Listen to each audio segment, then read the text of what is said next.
Azoospermia, oligospermia. ये जब बच्चा नहीं होता जी, 2 महीने हो गए, 6 महीने हो गए, बहुत ज्यादा लोग साल भी इंतजार करते हैं, साल के बाद कहते हैं जब टेस्ट कराएं, डॉक्टर से रिव्यू हुआ, फीमेल का एनालिसिस होगा, मेल का एनालिसिस होगा, तो मेल का जब एनालिसिस होगा, फीमेल का भी हम आगे जाते हैं, अभी मेल का करें, तो मेल का तो क्या होगा, एलिगोस्पर्मिया आएगा, एलिगोएस्थीनोस्पर्मिया आ जाएगा और एजोस्पर्मिया आ जाता है। एजोस्पर्मिया थोड़ा डिफिकल्ट होता है, इसका तो थोड़ा सा मुश्किल काम होता है, बहुत से केसेस हमारे पास जिंदगी में ठीक भी हुए हैं, लेकिन अभी भी मैं उस पर बहुत काम कर रहा हूँ। लेकिन ओलिगो या एस्थीनियो ये ठीक हो जाते हैं, ये तो तकरीबन आपका 99.9% लोग ठीक हो जाते हैं। और इसमें हम कसरत से ओलिगो में और एजो में दोनों में हम स्टार्ट जो है वो एक्सरे से लेते हैं। एक्सरे बेसिकली जेनेटिक्स जो कोफ्ट है या जेनेटिक जो ऑब्स्ट्रक्शन है, एक्सरे जाके डीएनए को स्टिमुलेट कर देता है।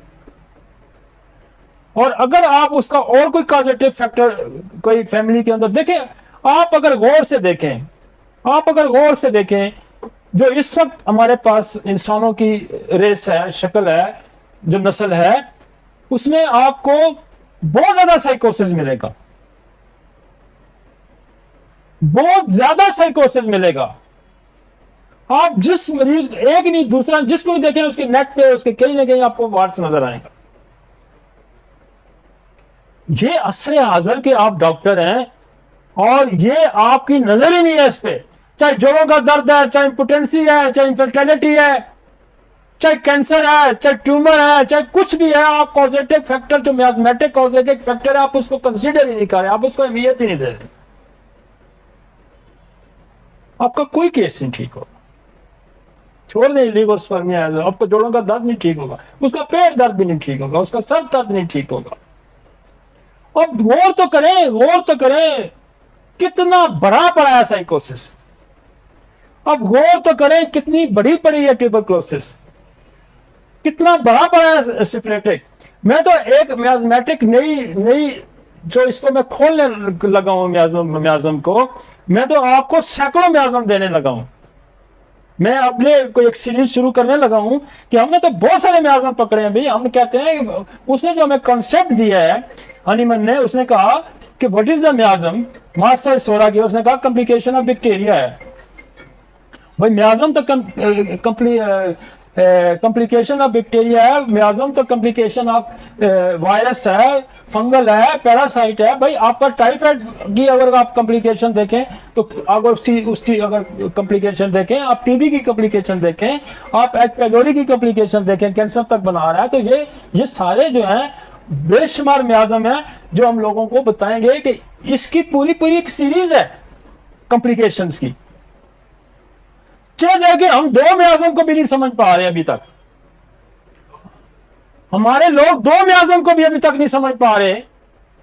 लेकिन हम क्लिनिकल प्रैक्टिस में देखते हैं कि एक पेशेंट को टाइफाइड हुआ है, उसके बाल गिर गए हैं, उसकी नजर कमजोर हो गई है, उसके पित्ते में पथरी पैदा हो गई है, उसका लिवर खराब हो गया है, उसकी स्किन खराब हो गया। टाइफाइड की इतनी कॉम्प्लिकेशन आ रही है।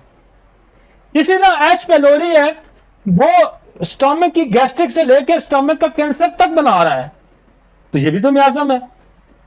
क्लेमेडिया है, आपका इकोलाई है, इतना बड़ा है इकोलाई यूरिनरी ट्रैक्ट के अंदर हमें मिलता है, बेशुमार इकोलाई। क्लेक्सीला पड़ा हुआ है, इंट्राकोकस पड़ा हुआ है, स्टेप्लोकोकस पड़ा हुआ है, स्टेप्टोकोकस पड़ा हुआ है। अब गिनते जाए इतनी, ये सारी कॉम्प्लिकेशन है, एक गोनाकाई की बात नहीं है, एक गोनाकाई की बात नहीं है, एक प्लेडियम की बात नहीं है, एक सिफिलिस की बैक्टीरिया की बात नहीं है। तो भाई ये सारी कॉम्प्लिकेशन। और मैं आपको बताऊं कि जिस तरफ हम निकल रहे हैं और जो हमने ये पकड़ा है सारा कुछ, ये तो एक रेवोल्यूशन है इस सोसाइटी के अंदर। आप तो वार्स की देखें ना, वार्स हर तीसरे बंदे की गर्दन पे, आपको नेक पे, मुंह पे कहीं ना कहीं वार्स नजर है। तो वो तो साइकोसिस फैमिली है, और साइकोसिस मेडिसिन की आपकी ग्रिप नहीं है, और जाके इसने जीन को करप्ट किया। पॉजिटिव फैक्टर जीन की करप्शन का जो साइकोसिस है, पॉजिटिव फैक्टर डीएनए की करप्शन का ट्यूबरक्लोसिस है, पॉजिटिव फैक्टर डीएनए की सिफिलिस है, एच पाइलोरी है, एच इकोलाई है, और ये पॉजिटिव फैक्टर है। हम इसको एड्रेस नहीं करेंगे। और खुदा का करम है और शुक्र है उस रब का कि हमारे पास इन कॉजेटिव फैक्टर को एड्रेस करने के लिए मेडिसिन मौजूद है।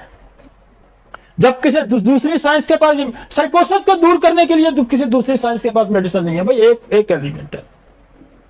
तो हम तो इतने रिजिड हो गए हैं, हमारी जो लोग हैं जो इस पे जो साइकोसिस को नहीं समझ रहे, जो म्याज़म को समझ नहीं रहे और मैथमेटिक मेडिसिन को देना गुनाह समझते हैं, अगर वो मैथमेटिक मेडिसिन को गुनाह समझते हैं देना, तो वो कैसे क्रोनिक डिजीजेस को ठीक करेंगे? अब जरा गौर तो करें, मैं बार बार इस पर स्ट्रेस करूंगा, आप तो गौर तो करें, आपको कितना साइकोसिस मिल रहा है। अब गौर तो करें, जिन लोगों का साइनसाइटिस नहीं ठीक हो रहा, जिनके गले नहीं ठीक हो रहे, जिनके इन्फेक्शन नहीं ठीक हो रहे, उनके बेस में जाके हिस्ट्री में देखें कितना ट्यूबरक्लोसिस मिलेगा। तो ये जो कॉस्ट है, ये जो स्पर्म का ना बनना है, ये स्पर्म का डिफेक्टिव हो जाना है, इसके पीछे सारे इन्फेक्शंस हैं। और इन इन्फेक्शन को मैं उस दिन भी एक बंदे का मैंने एनालिसिस किया, उसके अंदर उसको अंदर एसटीडी भी मौजूद थी, उसके अंदर इकोलाई भी मौजूद थी, उसके अंदर गोनोरिया भी है, उसके अंदर सिफिलिस भी पाया जाता है, और वो ओलिगोएसोस्पर्मिया का शिकार है। अब देखें ना, 3-3, 4-4 कॉजेट आ रहे हैं उसमें के अंदर। तो अगर हम इसको एड्रेस नहीं करेंगे, और ये अब एड्रेस करना जरूरी है।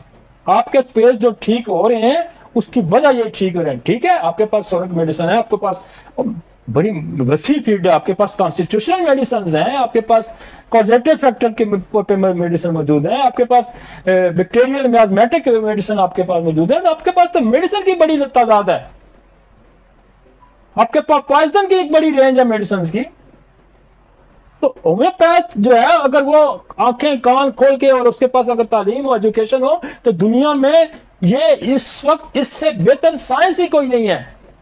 लेकिन हमारी कमबख्ती ये है कि हम अभी तक इस चीज को नहीं समझ रहे, और अगर जो समझ रहा होता है उसके ऊपर हम पत्थर बड़े फेंक रहे हैं, उसके रास्ते में हम रुकावट है, क्योंकि हमें कुछ समझ नहीं है। हमें जिस हद तक समझ है, हम उससे आगे दूसरे को जाना देख नहीं सकते। इसलिए मैंने कहा है कि आप एनाटॉमी फिजियोलॉजी को समझें, आप पैथोलॉजी को समझें, आप बैक्टीरियोलॉजी को, आप वायरोलॉजी को, आप फंगल, पैरासाइट, इन कॉजेटिव फैक्टर को समझें, और फिर अपनी पूरी मेडिसिन की जो लाइन है आपकी, पॉइजन की है, नोसोड्स हैं, सार्कोड्स हैं, मियाज़मेटिक मेडिसिन है, कॉन्स्टिट्यूशनल मेडिसिन है, इनको भी आप समझें। नेक्स्ट चलते हैं। और ये अप्रोच आप यहां जब लेंगे, आपके पास देखें बहुत सारी केसेस जो है, बेसिलियम टेस्टिस का मैंने यहां जिक्र किया, यहां मैंने जो ट्यूबरक्लोसिस, टेस्टिकल ट्यूबरक्लोसिस जो है, वो ओलिगोस्पर्मिया पैदा करेगी, वो एजोस्पर्मिया पैदा करेगी।